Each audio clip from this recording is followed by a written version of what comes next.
Baik, selamat pagi Bapak Ibu peserta Philip Morning Market Call.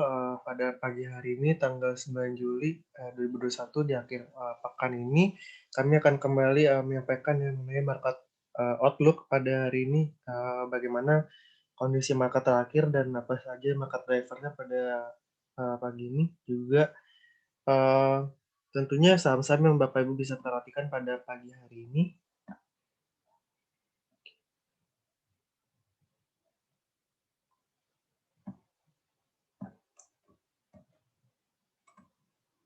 Iya, ini merupakan kondisi market terakhir di mana seluruh market ya secara global, baik Dow Jones Index, kemudian Wall Street, di bursa Eropa, bursa Asia semuanya ditutup kompak melemah kemarin, dengan Dow Jones sendiri ditutup minus 0,75%. Kemudian terdalam adalah S&P 500 mencapai minus 0,86%. Kemudian ada Nasdaq minus 0,72%, dan juga FTSI 0,72%. Untuk bursa Eropa rata-rata ditutup minusnya minus 1%. Kemudian di bursa Asia, Hang Seng yang paling dalam penurunannya minus 2,89%, hampir 3%. Kemudian Nikkei ada juga, STI minus 1,08%. Dan untuk IHSG kemarin mix tapi cenderung melemah hingga penutupan minus 0,07%. Kemudian di pasar komoditi, oil masih mampu menguat di 1%. Gold melemah minus 0,03, SCPO minus 0,63%. Untuk batu bara masih mampu kuat di atas level $130 per metric ton.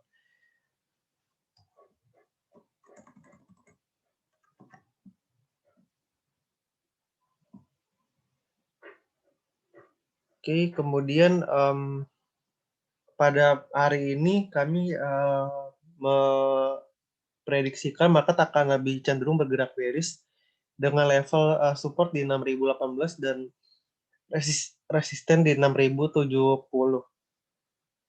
Untuk indeks saham Asia pagi hari ini dibuka turun mengikuti pergerakan indeks saham utama di Wall Street semalam yang dipicu oleh aksi jual akibat ketidakpastian laju pemulihan ekonomi Amerika Serikat. Investor semakin curiga bahwa meskipun masih sangat kuat dan lebih tinggi dari posisi dalam beberapa tahun terakhir, pertumbuhan ekonomi sudah mencapai puncak dari fase pemulihan. Nah, contohnya saja dua rilis data ekonomi terakhir, contohnya ada manufacturing index dan juga non-manufacturing index. Ini memperlihatkan bahwa sektor manufaktur dan jasa masih tumbuh, namun lebih lambat dari bulan-bulan sebelumnya dan di bawah ekspektasi. Kemudian ditambah lagi rilis data jobless claim semalam secara tak terduga keluar lebih tinggi. Jumlah orang yang pertama kali mencairkan tunjangan pengangguran atau initial jobless claim ini mencapai 373.000 untuk minggu yang berakhir 3 Juli. Ini lebih tinggi dari ekspektasi sebelumnya hanya 350.000. Dan jumlah pada minggu sebelumnya 371.000. Jumlah orang yang sudah mencairkan tunjangan pengangguran paling tidak selama 2 minggu beruntun mencapai 3,3 juta jiwa untuk minggu yang berakhir tanggal 26 Juni. Investor juga mempertimbangkan dampak negatif lonjakan penularan virus varian Delta virus COVID-19 ya pada pertumbuhan ekonomi global. Akibatnya aksi beli meningkat tajam di pasar obligasi di safe haven ya, salah satu obligasi. Terlihat dari imbal hasil yield atau surut utang pemerintah Amerika Serikat bertenor 10 tahun yang mencatatkan penurunan selama 8 hari beruntun menjadi 1,3%. Di Eropa, Bank Sentral Eropa mengumumkan target inflasi yang baru setelah melakukan kajian kebijakan selama 18 bulan dengan harapan dapat memperbaiki kredibilitas mereka setelah tidak pernah mencapai target inflasi dalam 1 dekade. Saat ini Bank Sentral Eropa berusaha mencapai target inflasi sedikit di bawah 2%. Ke depan target resmi inflasi akan jadi 2%, di mana deviasi di atas itu akan diperbolehkan. Dengan naiknya target inflasi, Bank Sentral Eropa memberi sinyal bahwa kebijakan moneter akan tetap longgar. Oke, untuk hari ini investor menantikan rilis data inflasi CPI dan prosedur price index bulan Juni Tiongkok. Oke, itu kemudian berikutnya dari foreign flow market kita lihat bahwa pada bulan Juli sepanjang bulan tanggal 8 Juli ini kemarin ya, pada perdagangan kemarin asing mencatatkan net buy lagi di pasar reguler sebesar 162,36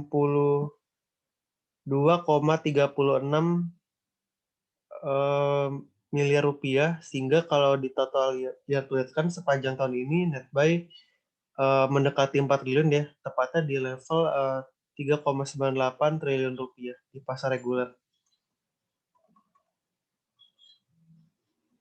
Dari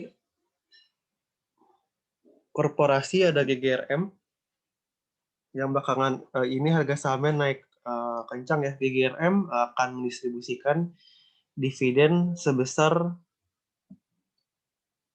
5 triliun rupiah menjadi atau per lembar sahamnya itu sebesar 2.600 per lembar saham itu dividen per share-nya. Kemudian Hoki atau Buyung Putra Sembada Tbk ini akan mengalokasikan belanja modal sebesar 100 miliar rupiah di tahun 2021.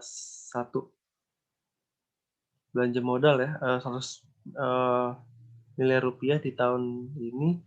Kemudian INTP akan distribusikan kas dividen sebesar 2,67 triliun atau sebesar 725 per lembar saham.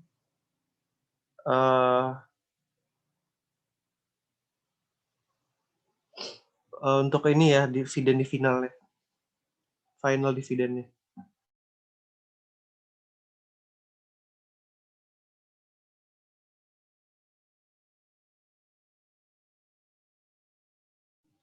Ini kami merekomendasikan beberapa saham. Ada yang pertama ada BMRI, sektor banking. BMRI dari short term bearish, namun mediumnya juga bearish.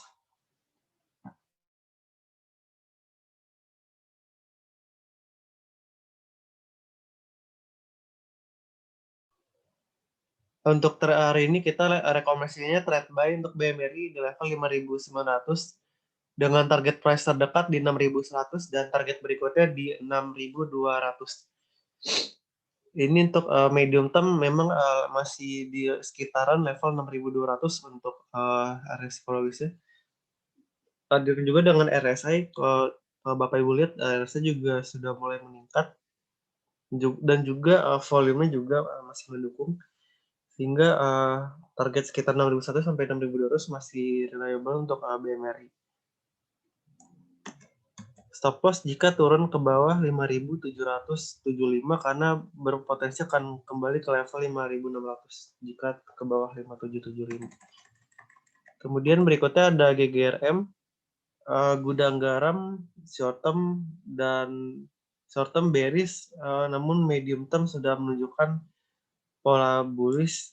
Boleh untuk trade buy di 40.575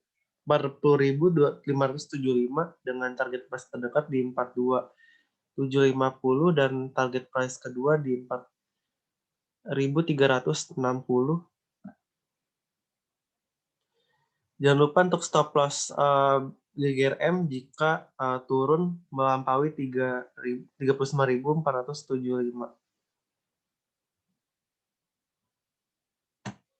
Oke, kemudian yang berikutnya ada saham MAPA, baik short term maupun medium term sama-sama bearish, cuman kalau kita lihat ini juga sudah sampai di level bottom di 1600-an. Boleh untuk trade buy MAPA di 1670 dengan target terdekat di 1825 dan target terdekat di 1890. Target keduanya stop loss jika turun ke bawah 1590. Dari short stochastic RSI sudah oversold dan juga volume mulai menunjukkan sinyal pertumbuhan yang sangat tinggi ya untuk di MAPA. Oke, kita akan lanjut ke sesi Q&A. Jika Bapak Ibu ada pertanyaan, boleh senda pertanyaannya di question box yang tersedia. Kita akan mulai menjawab pertanyaan Bapak Ibu sekalian. Terima kasih.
Oke, kita sudah masuk ke Q&A. Beberapa pertanyaan sudah masuk. Pak Nathanael menanyakan saham BBNI ya. Target pertama berapa dan supportnya berapa? Oke, kita akan lihat untuk BBNI.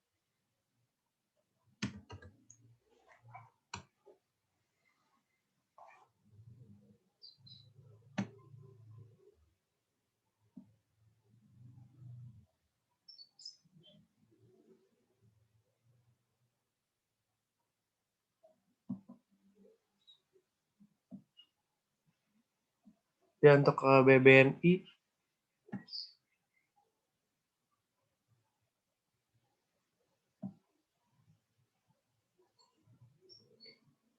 saat ini BBNI terkonsolidasi ya, lebih terkonsolidasi di area 4.600 hingga 4.840. Jadi kalau sekarang supportnya memang support terdekat itu adalah di area support kuatnya ya di 4.586 atau sekitar 4.600. Cuman kalau support terdekat support barunya di sekitar 4.680. 4680 itu jadi support yang untuk short term-nya. Kalau medium term masih di sekitar 4.600. Nah, ini 4680 support terdekat. Kalau resisten terdekatnya saat ini masih sering tertahan di area 4.860 ya, 4860. Kalau target sekarang masih tentunya sahamnya masih murah sekarang untuk PBNI akibat sudah jauh terkontraksi ya dari year to date ya. Memang dari awal tahun memang pola yang dibentuk sudah cukup cukup bearish ya, dan juga kalau devaluasi PBV sudah 0,7 kali, sekitar 0,77, jadi sudah murah. Boleh untuk masuk dengan target kalau medium term di sekitar 5.200 hingga 5.600 ya untuk target medium term. Jadi justru ketika sedang terkoreksi seperti ini memang ada baiknya akumulasi ya ketika valuasi sudah cenderung murah. Untuk Pak Nathanael, kemudian berikutnya ada pertanyaan dari Pak Iyal mengenai Java dan Medco ya pada pagi hari ini.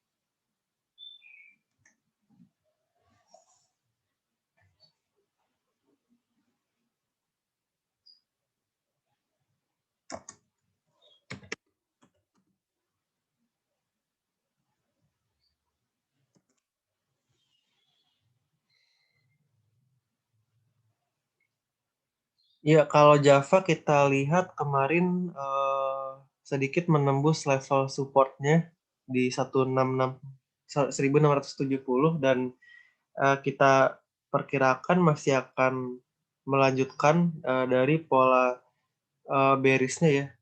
Untuk medium term dalam sebulan terakhir memang bearish dan ada kecenderungan untuk lanjut turun ke level 1.500 ya.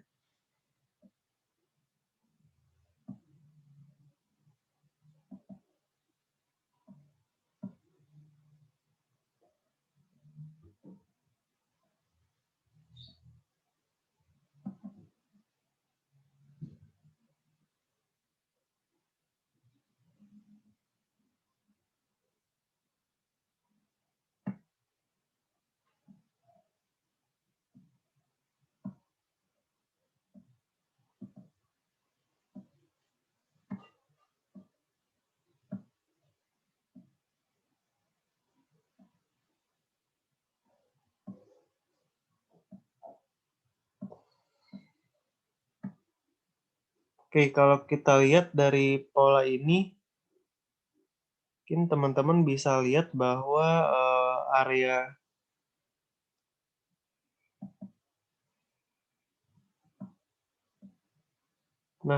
target koreksi berikutnya bagi Java berpotensi ke level 1.480 ya, atau sekitar 1.500 itu area koreksi berikutnya.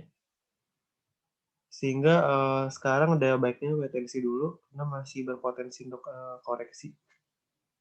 Jadi untuk Java memang level volatilitasnya lebih tinggi ya ketimbang USD karena ketika turun biasa turunnya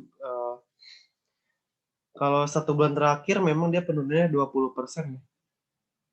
Gitu. Jadi memang sangat volatil untuk Java.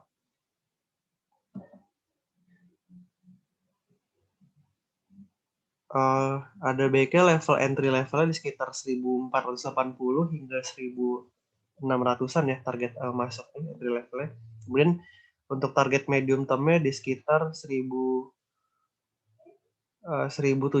ya, 1.770 hingga 1.800 untuk Java.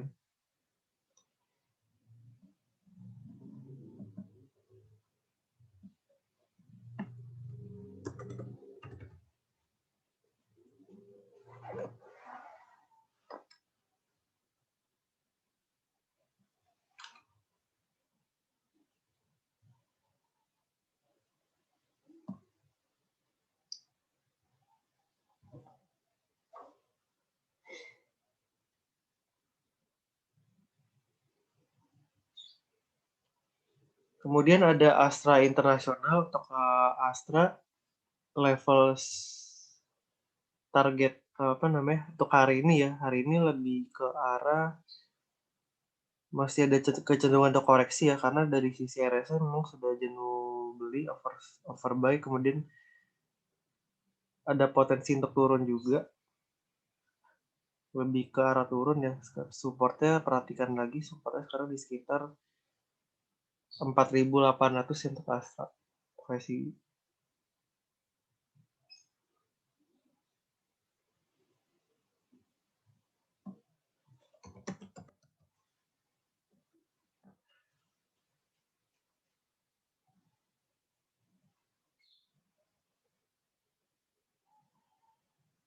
Kemudian untuk Medco, uh,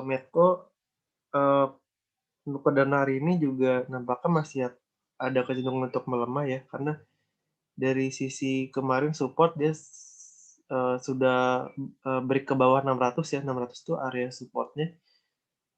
Ada potensi ke sekitar 580 hingga 585 dulu ya untuk Medco.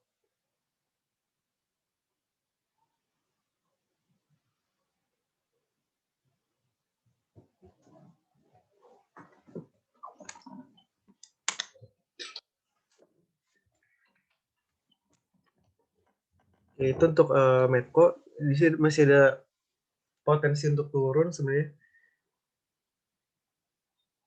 Kemudian berikutnya adalah saham Bu Lydia menanyakan BBTN ya.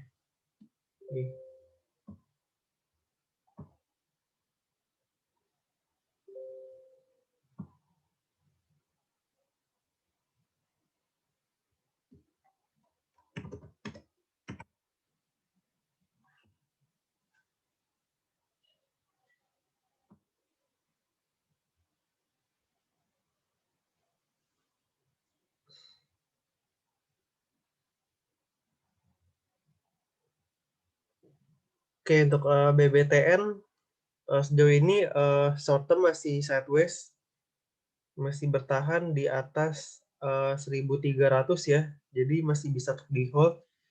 Targetnya di sekitar 1.410. 1.410 hingga 1.415 untuk jangka pendek. Jangka panjangnya medium termnya masih di sekitar 1.500 hingga 1.600.